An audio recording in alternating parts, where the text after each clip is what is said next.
Everybody has been admitted into the meeting. All right. How's everybody today? Good. Thank you all. Thank you all for joining the second edition here of the IWJV's Kitchen Table Conversation around NAWCA and the Intermountain West. I wanted to just kind of kick it off with a little bit of big picture on kind of what we're doing here, and then turn it over to Tina for some details. This really is just an attempt by the Intermountain West joint venture to share some insights that we have on the North American Wetlands Conservation Act grant programs, both standard grants and small grants. And really, the format we've settled on here is different than your typical webinar. This is not a webinar with us, providing all everybody needs to know. It's more of a kitchen table conversation. And so we had one of these that was really strongly attended a couple of weeks ago, and there was more interest than there was slots, and 100 slots available to us. So we decided to go ahead and set up a second session of this. And so, yeah, it's meant to be informal. We'll walk through some thoughts and insights we've gathered on the NAWCA program over the last 10 or 15 years, and do that for about a half an hour, and then just kind of open it up for the kitchen table part, which is just free form questions, discussion amongst all the participants. So with that, Tina, a couple details here you want to go over real quick? Sure, yeah, thank you again for joining us today. The discussion format will be a 30-minute presentation from Dave and Randy, followed by Q&A and conversation opportunities. Please note that this is being recorded and will be available shortly on the IWJV website. And I'll go ahead and send out a poll here in just a moment requesting permission for that. So please feel free to access and use the chat feature to post questions, comments, or resources throughout the discussion. And also feel free to answer each other's questions via the chat box. At the end of the presentation, we'll open it up for questions, addressing them in the order that they were posted. So we'll just ask you to unmute and start the conversations from there.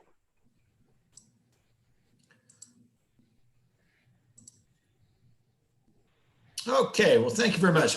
So I'm Dave Smith. I'm the coordinator of the Intermountain West joint venture. I've been in this role since 2007. We're a relatively small organization. We have 12 full-time employees. We're based in Missoula, Montana.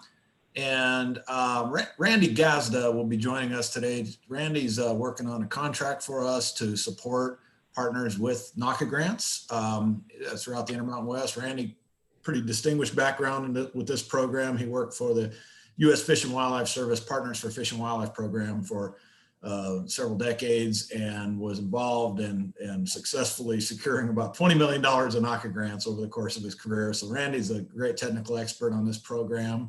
And so we'll kind of tag team this, but really it's the way we see the NAWCA program is it's really a key catalyst for wetlands conservation. Part of the reason for this kitchen table series was that the program is at a 10-year peak in overall appropriated funding, as we'll get into in a little bit. But this is a grand opportunity. This coming year, there'll be 3 cycles of NAWCA grants. It's a grand opportunity for partners to access some federal funds to help wetlands conservation work. And we'll give you some thoughts on, kind of what we've seen in the past, and kind of things to think about in terms of putting proposals together if you're interested. And like I said, just open it up to talk NAWCA. So some of you may know the history of this program was it was signed into law in 1989. It was really the first vehicle for implementation of habitat work in accordance with the North American Waterfowl Management Plan, which was a binational agreement signed by the US and Canada in 1986.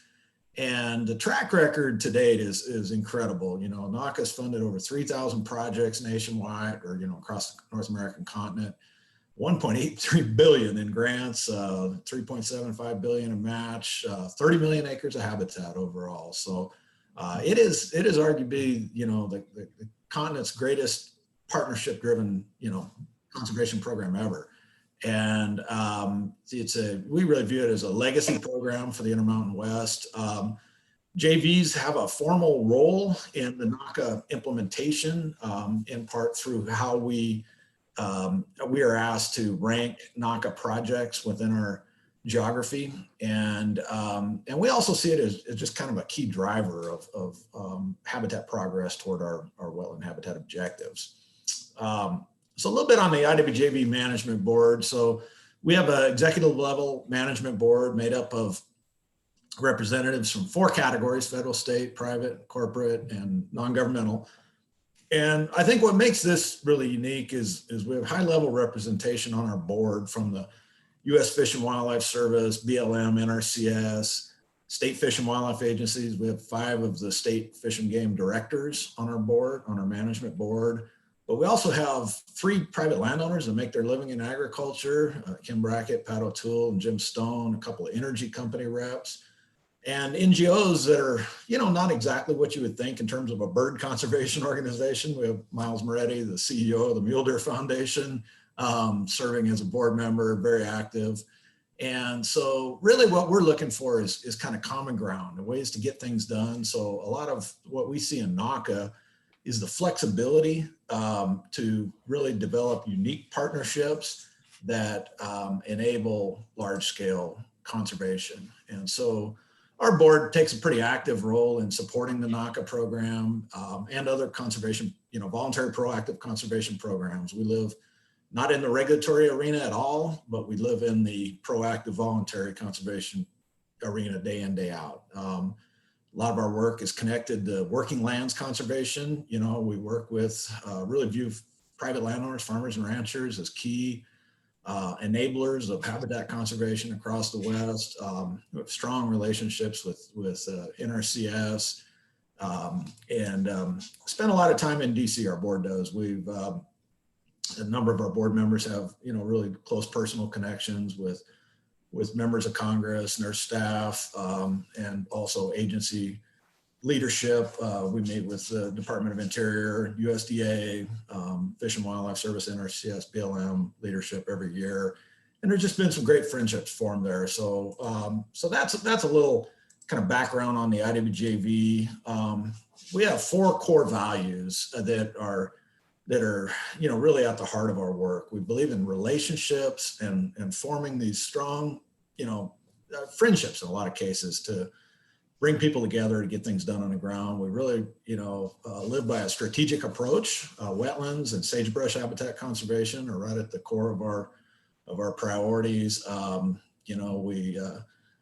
We're able to bring the JV program is not, real pigeonholed, so we're able to bring a lot of innovation, different ideas. We'll talk a little bit about our Water 4 initiative today, which is kind of in that vein. And at the end of the day, getting things done on the ground. NAWCA is a great driver of on the ground conservation progress. It's very tangible. And so NAWCA really catalyzes, I guess, these 4 core values in ways that has just been phenomenal over the last couple decades. So here's the JV role in the NAWCA decision-making process. When a NAWCA grant proposal is submitted, it's reviewed kind of on 2 ends simultaneously. One is the council staff, which is made up of technical experts of each member of the North American Wetlands Conservation Council. Council staff reviews all the proposals in each cycle. They score them based on what we call technical assessment questions 1 through 7. And then they develop a list of projects, from, say there's 40 standard grants submitted in a cycle, they'll rank them 1 through 40. The joint ventures, there's 18 joint ventures across the US. We review the US projects within our geography. So in a lot of cases, standard grants, we might have 3 or maybe 4 standard grants in a cycle. We'll rank ours 1 through 4. So then, and our management board actually makes the decision on those rankings. Then at the end of the day, the council staff is responsible for kind of coalescing the JV rankings with their own scoring and then developing a slate of projects that they recommend to the council. The council ultimately reviews and sometimes makes modifications to that slate. Then that slate is approved by the council and ultimately recommended for final signature by the Migratory Bird Conservation Commission. And so anyway, so that process, I just wanted you guys to all understand, there's a JV ranking and there's a council staff ranking that are scoring, that kind of happens simultaneously. And so we're able to provide some insight on Intermountain West issues that the council staff may not fully understand. So that's, we engage our board in taking this pretty seriously, which they do. So again, back to, Intermountain West stuff. I think this photo kind of tells a lot of the story of our work these days. I mean, there's public lands, there's private lands, there's a lot of this runs together. And so we've got these big, sagebrush uplands, there's forested areas throughout the Intermountain West. But a lot of our work is really the sagebrush rangelands and these green ribbons of wetland riparian habitat that exists largely on working lands in many of these Intermountain valleys across the West. And so we really, put a lot of stock in working with agricultural producers and helping them be successful in grass-based agriculture in these green ribbons, but also in a way that helps move things forward. So I am having a little technical difficulty, Tina. Are we not seeing the sharing is paused here, it looks like. No, we're on the DC photo. All right, let me back up here. I'm sorry about that. So what's the...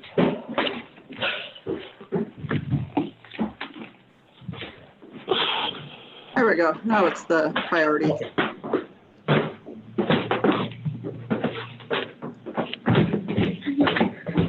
Someone's on by phone. Can you mute your line?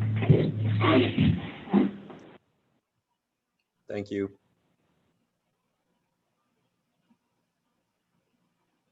Okay, I'm sorry about that. So, let's see, do I need to go back further, Tina?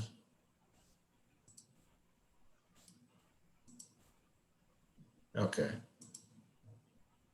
So here was the core values I talked about real quick. Here was the NAWCA, the JV role in the NAWCA decision-making process, council staff, council slate, then IWJV priority initiatives. And so that kind of leads us to working wetlands and water in the West. This is, the initiative that we've really developed over the last couple of years. It's all about water for, at the end of the day for us, migratory bird habitat is our mission, but we really believe that working in an arena of kind of thinking about water for people is the best and most effective way to conserve habitat across these landscapes. And so the Water For initiative really is conserving working wetlands of water for irrigated agriculture, wildlife and fisheries, habitat, groundwater recharge, and landscape resiliency in ways that matter to people. And so that really has led to a lot of opportunities, with the NAWCA program being this catalyst in the Intermountain West, really is our core wetlands conservation program, but we're seeing it build bridges into this larger arena of Water For that we're really trying to achieve. And so NAWCA funding in Intermountain West right now is about $3 to $7 million per year. In a good year, we've gone up as high as 15 million in total leverage dollars. But it really brings people together in ways that very few conservation programs have demonstrated as effectively as NAWCA because of the partnership nature of a NAWCA grant. It one agency, one entity working alone can't really be successful, but that causes people to want to work together. And that results in, kind of catalyzing landscape scale, conservation that can lead to even bigger outcomes. A lot of times NRCS is able to follow along behind successful NAWCA grants with funding opportunities through their conservation programs that take it to another level. So kind of with that, the catalyst as an idea, I'll turn it over to Randy Gazda here to talk a little bit about a project or a landscape in Southwest Montana, the Centennial Valley, and kind of what NAWCA has accomplished there over time. Thanks, Dave, and thanks everyone for joining this afternoon. So I spent the early part of my career in Southwest Montana. The Centennial Valley has Red Rock Lakes National Wildlife Refuge sort of at the head of the valley. It's flowing east to west there. And there's not a lot of private land in that valley, about 100,000 acres. But if that land was all developed, it's not very far from Yellowstone Park, the biological values would really be lost. And so when I arrived, there'd been a lot of talk about working with private landowners, but not a lot of it had happened. And thanks to the Nature Conservancy and some others adding some staff, we submitted our first NAWCA grant, I believe in 2000 down there. And submitted a bunch of them after that. And if Dave, if you want to flip to the next slide, if you would. So in the end, we added some fee title lands to the National Wildlife Refuge there, but about 60,000 of the 100,000 acres were conserved during this time. And so it really catalyzed a group of conservationists and landowners that were interested in the same thing, basically keeping the valley as is. And really made it worth it. Now, was every one of those properties part of a NAWCA grant? No, but most of them were, and some of them were donated easements. Some of them were purchased easements, just depended on land ownership. And so to this day, there's a great effort, not only to conserve those lands, but better manage them. And if you're wondering about those that didn't participate, about 25,000 of the 40 that remain is under one ownership. The landowners aren't interested in an easement at the moment, but they also aren't about to develop the land. It's a traditional cattle ranch. So just one example of sort of bringing people to the table and getting people to focus on how do we get more value out of a donated easement, or how do we purchase that easement where we need money for. In this case, NAWCA played a big role in those. And so NAWCA grants are a lot of work, but if they help you do something like this, I think they're totally worth it. So. Yeah, and that's it's a great example of a landscape that I think the work that's happened, you know, I mean, again, NAWCA being authorized in the late 1980s, and you know, here we are 30 years later with the bulk of the Centennial Valley is going to be there. It's going to be there for future generations and provide a lot of the resource values that you know, you just won't see in other places that are being fragmented and developed. So that kind of brings us to, you know, what we call a 2021 grant opportunity for this program. So NAWCA is made up of, or the funding for the NAWCA program comes from several sources. And so if you look at this table on the light green bars, there are the NAWCA appropriations. So it is a line item in the Interior Appropriations Bill each year. And then there's additional funding that comes from a variety of other sources, including interest on Pittman-Robertson funds and other sources. And so that appropriation, you know, has been, you know, anywhere from 33 to 46 million over the last decade. The total funding's been upwards of 100 million. And so, you know, that funding is then carved up amongst US, Canada, and Mexico. You know, over 55%, I think over 50% goes to the US, 45 to Canada, and 5 to Mexico, in that vein. And the projects then that are funded, you know, are divided amongst two pools. There's coastal funds, and then there's non-coastal funds. So Intermountain West, of course, is non-coastal. And so the appropriation really drives the non-coastal funds. The coastal dollars come from some other sources of funds that make up part of that blue line. And the non-coastal data really varies on, you know, the prospects for the Intermountain West track pretty closely with that appropriation. So the great news here is this table, or this bar graph, doesn't really show it at the extent that it is, but we were down as low as 33 million in appropriation, as you know, back 2014, 2015. We're up to 46 million in FY20, and we just got news last night in the stimulus omnibus bill that hopefully will be signed into law by the president this week. Another increase this year, so 46.5 million for NAWCA is in the legislative text for the stimulus bill. So it's a good time. I mean, this is as good as it's been since 2010 in terms of available funds. Demand for the program is, you know, traditionally been really strong, but right now I think there's kind of a window where some partners that maybe weren't submitting grants on a regular basis have kind of dropped out. Great time to get back into the game right now. So in terms of a standard grant, we have these technical assessment questions. And so I'll turn it over to Randy here just to hit a couple high points on these and things you might want to think about. Sure. Thanks, Dave. You know, some of them, like question 1 and 2, are really the bird biology of your project area. You can't change those much. I mean, unless you're going to add properties or expand your project boundary, which is something to think about. But question 7, partnership, you can totally change your score on that one by thinking about inviting different partners in and doing some planning. Question 3 is how you fit into other plans, and we're going to come back to that one. Dave's got a great map on that. Question 4 and 5 are wetlands and longevity of, you know, is it perpetual or is it short-term conservation? And then question 6 deals with threatened and endangered species of concern. So that's a lot in 7 questions there, but that's really how the scoring happens. And if you have questions about that type of stuff, you know, Dave or myself can help you with some of that, but it's really what your score is based on and how you end up getting funded. So keep in mind the NAWCA program does allow you to go back 2 years in terms of looking at match funding. And so we'll cover that in a minute, but there's, you know, kind of what we call it as grant tracks that are funded with the actual NAWCA grant. And then there's work that can be done prior to even the submission of the proposal back 2 years that can be used as match. And all of that, all those acres are treated equally in these 7 questions. So, you know, generally on question 4, you know, folks will a lot of time ask, well, how many acres of wetlands do I really need to have in my proposal to be successful? We've seen them as low as 400 or 500 acres in a standard grant if it's all perpetual protection. We've seen it as high as 10,000 acres in a grant. A lot of times those are restoration enhancement type projects, but there isn't a fixed number there. I mean, we generally, for a standard grant, try to encourage folks to be working on something of the scale of maybe, you know, 800 to 1,000, 1,200 acres. But again, there's no fixed rule there.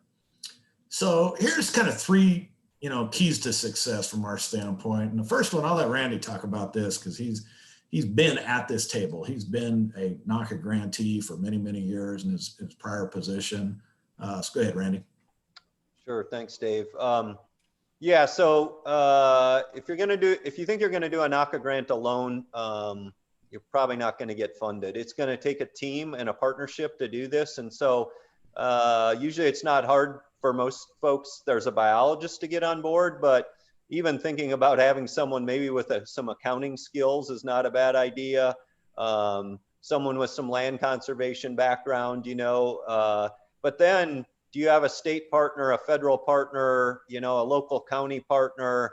Those are all things to think about that help your score, but also help you with writing the grant. These aren't so daunting to write. If you have someone that has an endangered species background, someone with a duck background, etc. So be thinking about that team and who you might invite to the table to help put this together. So then match partnership, you know, we really recommend on a standard grant shooting for 2-to-1 non-federal match. Again, that's within the last 2 years, maximizing those TAQ7 partnership points. The 2-to-1 is, again, isn't fixed. If you have big acres and really strong project, we've seen 1.5-to-1 non-federal match projects be funded.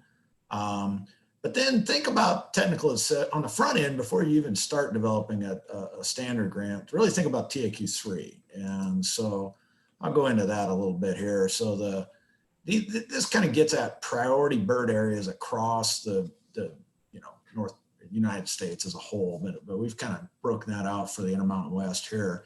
So we've got 4 groups of birds that can benefit from these NAWCA projects: land birds, water birds, shore birds, and waterfowl. And so our technical experts across the country have identified, in general terms, some areas that are really important for each of these, you know, 4 groups of birds, and that's what's reflected in these maps here. So what we've done is kind of mesh that together a little bit to help our partners. So we've what this map shows is kind of that priority area bird overlap. So anywhere from a 1, you know, you're meeting the needs of 1 group of birds to, you know, you're really in the priority areas for 3 or 4. that's what this map shows. Because the dark blue here is 4 out of 4. The light green is 1 out of 4. And then, in between. And so this is a good place to start, just to say, where's my project location? How do I fit with these priority bird areas? The rule of thumb for us is that if you're 3 of 4 or 4 of 4, you're going to score really well on this question. If you're, 1 or 2 of 4, you're going to lose some points. If you're 0 of 4, the NAWCA standard grant may not be the right program. You might be better suited to go with a small grant. So, anyway, we are in the process right now of developing a web app that has this information, allows you to zoom your project in, drop shape files down, whatever you want to do to make it real user friendly to you. And so I expect we will have that available to our partners after the first of the year, sometime in January. All right, NAWCA small grants. So the cap on the standard grants are capped at $1 million, or in general terms. You can actually go above $1 million with a good cause, but small grants are capped at 100,000, but these are a lot more. This is a great entry program into NAWCA, or a path into NAWCA. One-to-one non-federal match is just fine. You don't really need to be a lot over that. Really a strong emphasis on new partnerships, and in some cases, taking the time to try to articulate your bird values. Go back to Randy's point about building a team. Even on a small grant, you do want to have someone with some bird expertise to think about the projects that you're doing, easements or restoration, what groups of birds that might benefit the most. Location isn't as critical. So that TAQ3 that I just showed, that's really a standard grant set of issues. On small grants, the white space in that previous map, it doesn't matter a lot. You can still be successful. And so with all of this, I'm going to kind of wrap it up here that, the IWJV is here to help. Randy's our NAWCA contractor. He's a part-time contractor for the IWJV. Obviously can't help you write the proposal, but he can sure give you some advice. And it's founded on 20 years of being in the shoes of a NAWCA grant writer. Randy's learned a lot in all those years. I'm here to help maybe on just some kind of background, history, ideas. Joy Morris is our Water 4 initiative coordinator. She can help you make connections to some of the things that we're really championing in this part of the world with some of those national leadership that I mentioned on those earlier slides. And lastly, Tina Dennison is the go-to to logistical support. Tina's our project coordinator, and she is our liaison with the Fish and Wildlife Service Division of Bird Habitat Conservation. There may be technical questions sometimes around match, pooling of match, things like that we can't, as a JV staff, can't answer definitively. Tina will help us get linked up with the council staff responsible for administering the grants for the service, and they can answer those questions. So anyway, so that's kind of where we are here. Last slide, Randy, maybe walk us through a little bit of the thought process on the timing of these grants. Yeah, thanks, Dave. Yeah, if you're planning to submit in February, I hope you've started some of that teamwork already. But if you have match from 2019 or 2020, certainly you can use that in either or any of these cycles, whether it's small grant or standard grant. If you're thinking, well, maybe I can be ready to go by July, I'd be thinking about, April 1 or sooner to get your team together and start talking about that and timelines. And if you want some help with laying out timelines, I'm glad to help with that. Things you might put together between now and then. I think my top 10 tip list got posted in the chat room if you're looking for some background from my 20 years of learning on this. So it's not too early to start planning for any of these cycles, or even next February, quite honestly. If you got some match properties that are maybe happening this year, we can even help you with some of that. If you're having, let's say you're having a easement donated in the next 6 months and you want to use it with NAWCA, there's actually something to be recorded with that easement or later that you can make life easier. So feel free to reach out to me. My contact info is on there. Glad to help. So Thanks. All right, thanks, Randy. So that brings us to an end here. So we got about, a good part of a half an hour to just talk. So I, kind of with this, just wanted to open it up for questions. And there's some details we obviously didn't get down in the weeds on, but happy to answer any questions or just facilitate any discussion here around the program. Dave, if I could have you go back to the IWJV priority slide, we had a request to take another look at that for a moment. You bet. Right there? No, the IWJV priority. Back a few more slides with the icons on it.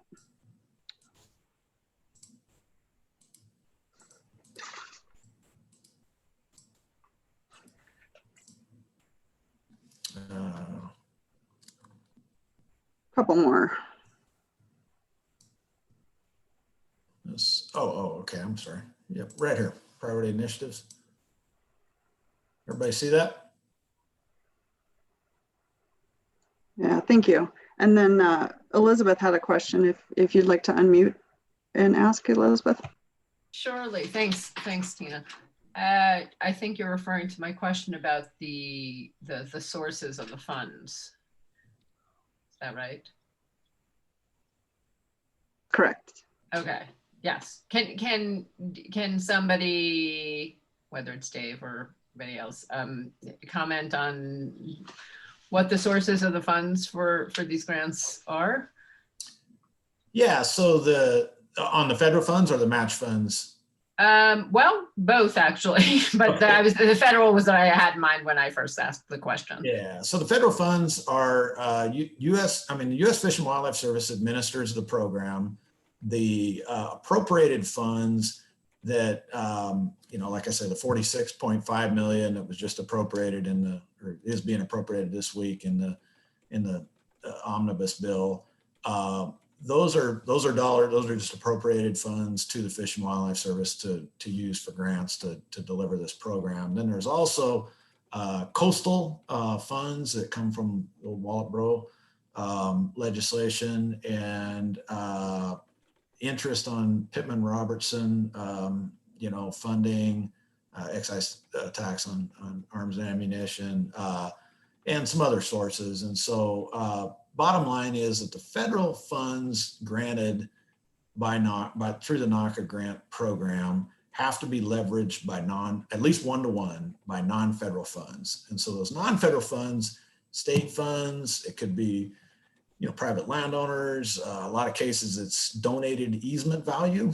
When we have a bargain sale or donated conservation easements, those all count as non-federal contributions to these types of projects. So that's just a quick summary, Elizabeth. Does that answer your question?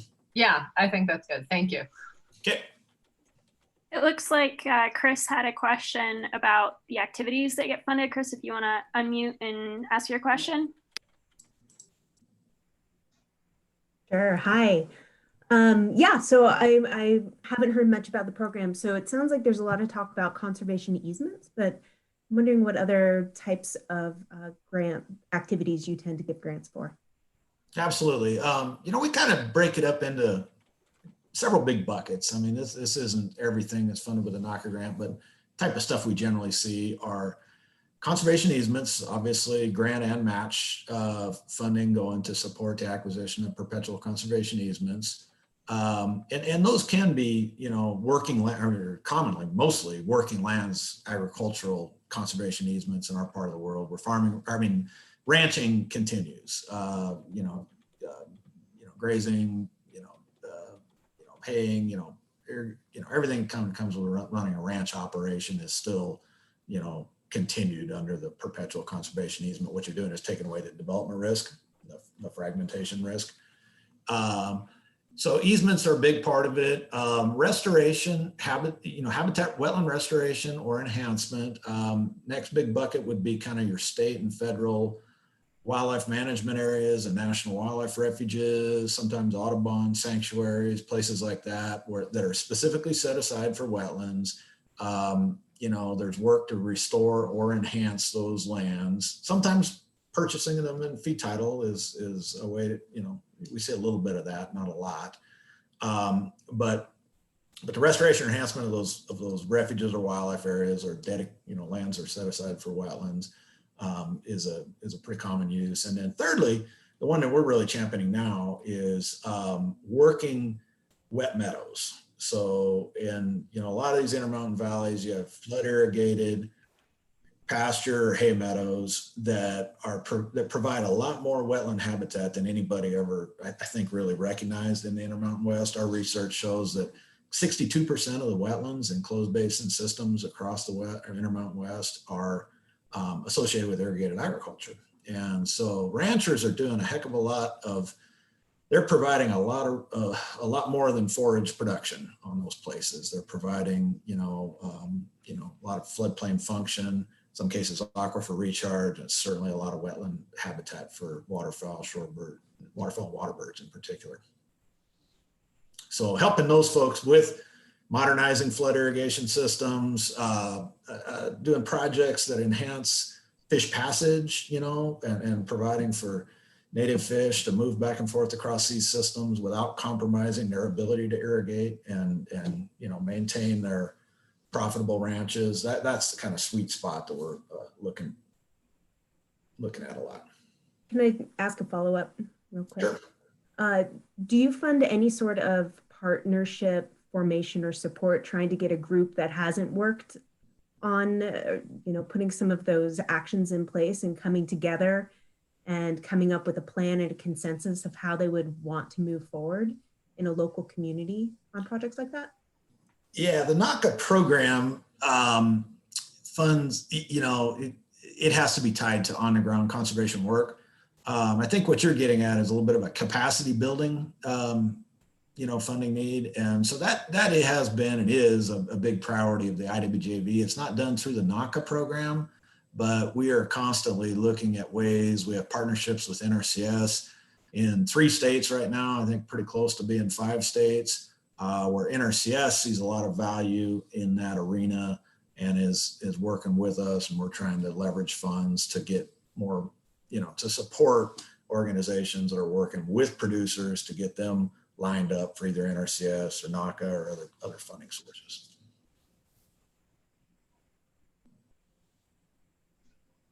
Elizabeth, you want to unmute again and ask your other question?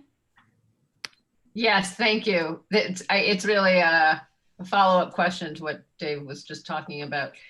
You mentioned reducing fragmentation risk, and I think another way to put that maybe is habitat connectivity, or at least in some instances. How much of a priority would you say reducing fragmentation risk is when it comes to, say, satisfying all those questions, the 7? Great question. I'll turn that one to Randy. Randy's worked a lot on NAWCA grants that really get at that very thing, conservation easements being a primary tool, obviously. But Randy, go ahead. Speak to that one. So without an example, sometimes it's hard, but one thought would be, if you have a tract you want to protect because it lies between 2 wetland basins that are significant, but there are no wetlands on that tract, that might be hard to make happen. But if you got enough science to back up how important that parcel is, I would say that's where you're going to score on that. But tracts with no wetlands on them are going to be hard to justify for the Wetland Conservation Act. So it's really a case-by-case basis, but this is a science-based program. So if you have the science to say the most important thing for pintails in this county is that we protect this tract, they're probably going to listen to that. I don't have an example where it wouldn't have wetlands on it, but it is a very science-based. Yeah, and that's a great question, because keep in mind that a NAWCA grant, particularly a standard grant, is really made up of many tracts. Many pieces of land, any individual parcels. We almost never see a NAWCA standard grant that's like one parcel. It's 5, 10, 20 parcels. And so some of those parcels will obviously have more wetlands than others. I think what Randy says is right, that if it doesn't have any wetlands on it, it's kind of a hard fit. But Randy worked in the Highline area of Montana. What's the normal wetland to upland ratio out there, Randy, where you guys were successful using NAWCA funds for easements? 4 to 8% wetland we thought was good. So, but that's upland nesting waterfowl habitat, and so those uplands are very important for nest success. But yeah, so 1,000-acre tract with 40 acres of wetlands on it, that's wetter than average in that part of the world and very important for like nesting pintails. But Yeah. but it would seem pretty dry, right? If you came from Florida or somewhere else where you might have 40% wetlands or more, maybe. Yeah. So again, that's kind of how we're seeing this, is that, typically there's, particularly with an easement-based proposal, you're going to have a lot more upland, rangeland than you will have wetland on any given tract. But those wetlands concentrate a lot of biodiversity and are really, really important. So I think the council and the council staff both understand that pretty well on the Intermountain region. Does that answer your question? Yes, it does. Thank you very much. This is great. Yeah, thank you, Elizabeth. While we wait for the next question, I'll go ahead and send the poll out. Hey, is it possible to talk on the phone? Sure. Absolutely. Okay, so this is Christopher Estes, and I've been involved in the National Fish Habitat Partnership. And as many of you may know, the National Fish Habitat Action Plan was based on NAWCA as a counterpart for aquatic habitats to expand upon what NAWCA has done so well. And recently, the legislation passed by Congress at the end of October codifies the 2006 National Fish Habitat Action Plan.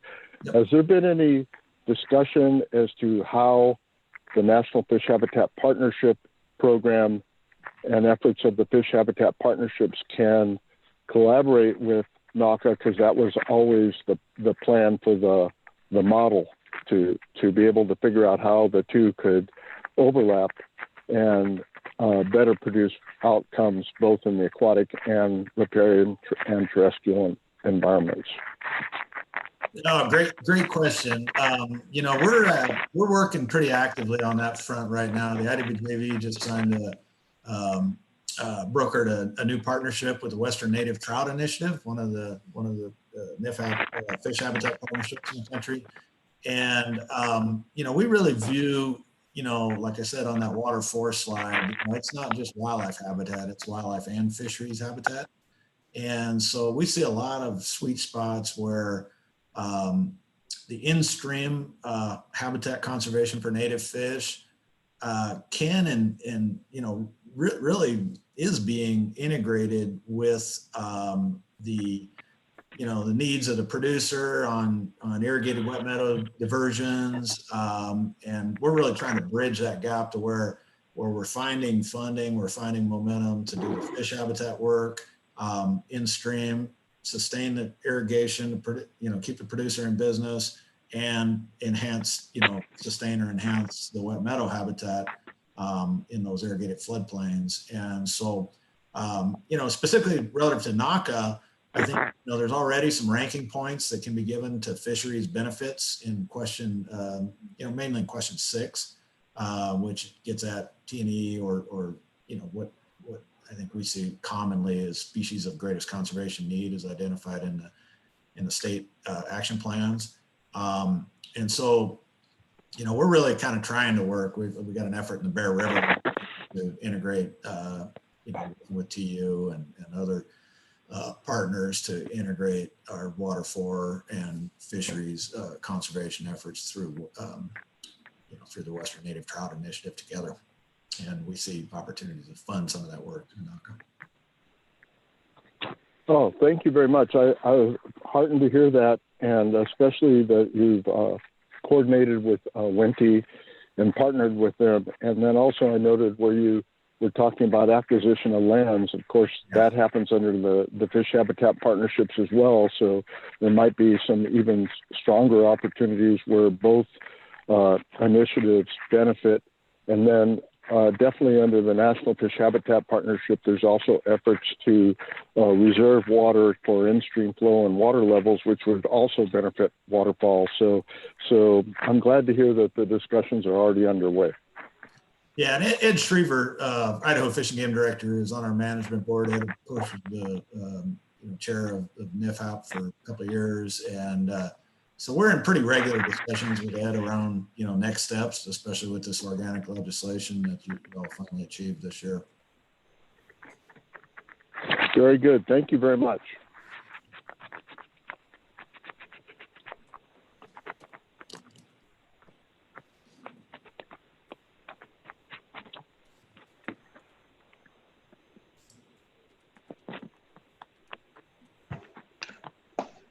Great. Any other questions or comments? Feel free to unmute and feel free to ask.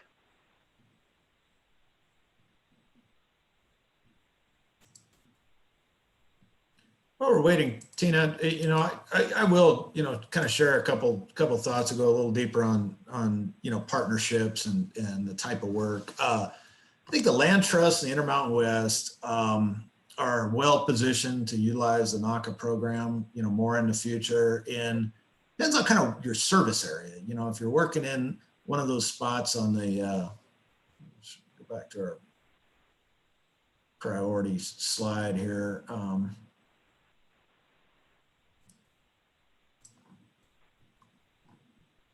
If you're working in one of these landscapes, of the 3 or 4 bird overlap, there's a very realistic opportunity for a land trust to be successful in securing a standard grant. A lot of powerful partnerships we see are ones where land trusts are teaming up maybe with the State Fish and Wildlife Agency or a watershed group. Blackfoot Challenge has been successful in receiving several NAWCA grants in their part of the world. Again, kind of a combination of perpetual conservation easements being done through a land trust, watershed group, private landowners working on, everything, like I mentioned, from, stream restoration to flood irrigation infrastructure, modernization, enhancing state and federal wildlife areas and refuges, bringing those things together. But it can be a way for a land trust to really secure some capital for purchased conservation easements. Dave, this is Randy. Maybe just a couple of thoughts on what NAWCA doesn't fund. I know I don't have the list in front of me, but I know research, I believe weed control, there's a few things. I mean, if you can't tie it to some acres, it's definitely not fundable, whether you're restoring it, managing it, conserving it. So I don't know, you got any more off the top of your head that aren't funded? Yeah, it's mainly the, the capacity stuff like Chris brought up. I mean, I think that's, we kind of view it as like our number one priority is, building capacity. I mean, that's where, the vast majority of the JV time and effort and energy, is kind of focused these days. But because of that reality around programs like NAWCA or even some of the Farm Bill conservation title programs, I mean, they are for the on the ground work. And so we really view the IWJV's efforts to help build capacity to then take advantage of NAWCA and the Farm Bill programs and other, NIFHAP, other funding sources as kind of the, the sweet spot for us. But yeah, the NAWCA program, can't be used for research and outreach and communications, those kinds of things. There is a provision in the NAWCA program that allows indirect to right. Obviously be and direct costs for engineering for things that are related to the actual on the ground projects. So grant funds can be used for those things, but it has to be tied to the on the ground projects. Okay, I have a question again. Sure. Get another one. Could you tell us a little bit about how the management board operates, the criteria for joining and term lengths, if that applies, or anything else, that's the nuts and bolts of that, the meetings and so forth? Sure. Our management board is, let me go back on the slide here. So we have a set of bylaws that provides our governance structure. And so the bylaws cap the board membership at 23 members, right now. And we're right about at that. We got a couple of vacant seats that will likely be filled. So we'll pretty much be at our management board cap number, but we do have rotating officers. So we have 2-year terms for chair, vice chair, and we have a number of committees, and we do ask each of these board members, even though many of them are running their own agencies or organizations, very busy people, but we ask them to, expect them to spend time serving on committees, and a number of the board members actually chair committees. And so it's a pretty high level executive board. The competition for these board seats is pretty, intense. I mean, obviously we have only 7 state Fish and Wildlife Agency seats. We have 11 states in the West. So that rotates over time. Some states, when there's turnover, we don't just go back to that same state and automatically, recruit from that state. We'll open it up to the, all the states that are not currently represented on the board. And again, a number of these folks have been with us for a long time. Pat O'Toole and Ron Alvarado, in particular, have been on for over 10 years now. So we do have, the ability. It's 3-year terms that they can be reelected for subsequent terms. We do have some opportunities for engagement with the IWJV, though, not at the board level, but at our state conservation partnership level. So we have 11 state level working groups, and that's where a lot of our mid-level program management, technical experts, that's how they engage with us, is kind of through those state conservation partnerships. And so if you have interest in the SCPs, we certainly, I'd love to have a discussion about potentially getting involved in one of those. Okay. Okay, so, and did you say that the terms are 3-year terms and then they get reelected? They can be reelected. Typically the folks, once they get on the board, they kind of want to stay unless we haven't had anybody want off the board very often. They want to continue to serve until such time they move into a different position or something changes. But yeah, we've had a lot of desire to serve on the management board, and obviously we don't have enough seats to accommodate all of our important partners that would like to be on the board. Okay, thank you.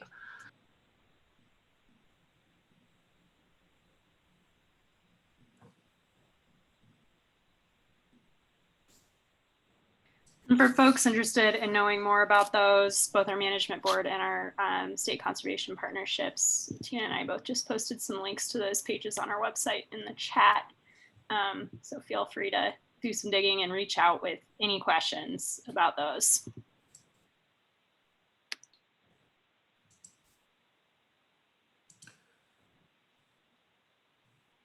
So maybe, last few minutes here, maybe go a little deeper on the small grants. I think there's a lot of opportunity for watershed groups. We had some discussions with, a municipality last year that was doing some great fisheries work and stream restoration work in close proximity to their town's property. There's a lot of opportunities for those $100,000 grants for on the ground work, and the competition for that is not nearly as intense as there is for the standard grants. And so, so we really do encourage folks to take a long, hard look at the small grants option. And I think Randy could provide some great technical assistance to anybody that might have some interest in working on one of those.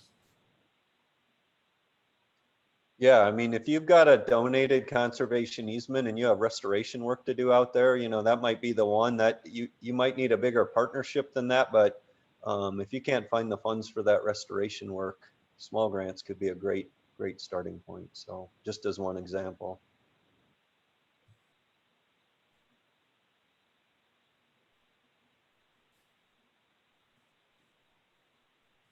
A question regarding tribal lands.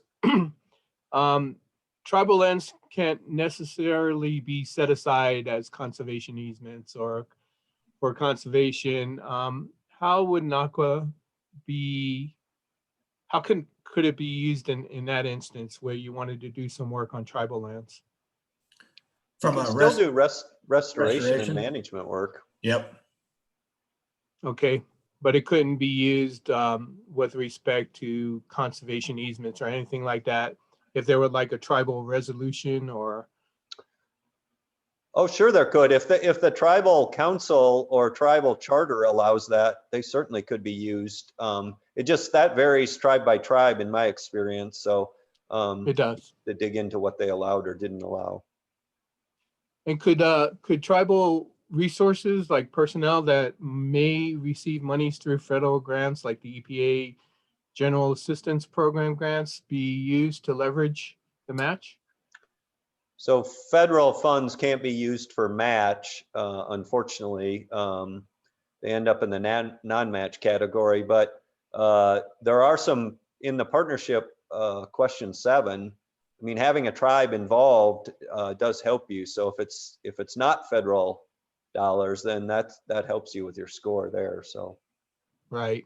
And again, you know, one of the things we probably glossed over a little bit is like, what's a standard project area, you know, for one of these grants, and be it standard or small grants, the project area is usually kind of set at almost like the watershed scale, or you know, it's not like, you know, our project area is, you know, a couple properties, you know, I mean, it's usually a much, you know, you back up to the watershed scale, like I take here in Montana, you know, the Blackfoot watershed, you know, there's been a couple NAWCA successful standard grants there, and it really is ridgetop to ridgetop, you know, that's the geographic scope of the project area. Now grants, you know, individual tracks may be up and down along the Blackfoot River, you know, they may be, you know, 20, 30 miles apart, you know, per se. But as long as there's a logical watershed or you know, some geographic area that makes sense, that is the way to cast the net broader. So, you know, even in a tribal circumstance or maybe private land, you know, within the reservation that would be in that same watershed, and there might be opportunities to have some tribal land parcels and some private deeded land parcels, all part of the same grant. Thank you.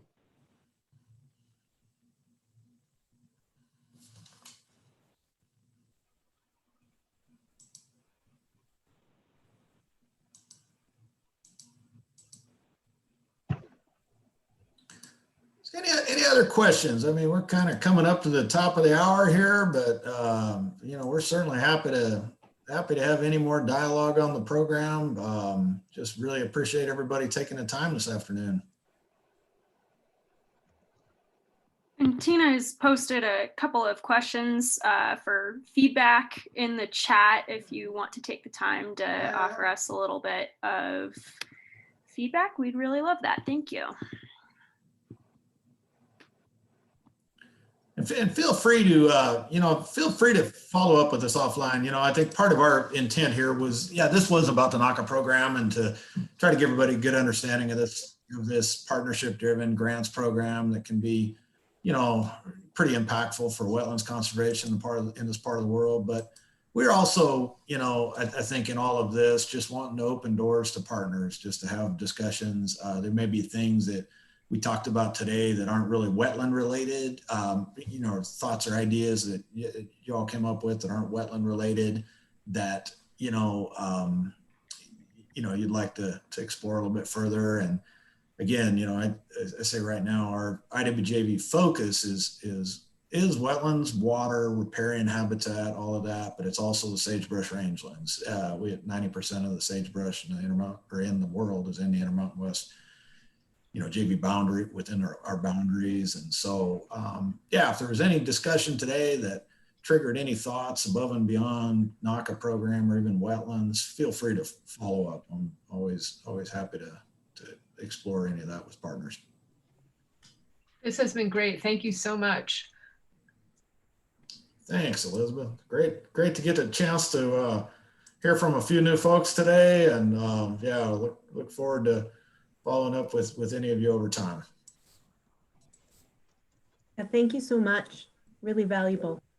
All right. Thank you guys very much. Have a great holiday season. Yep. Happy holidays, everyone. Thank you.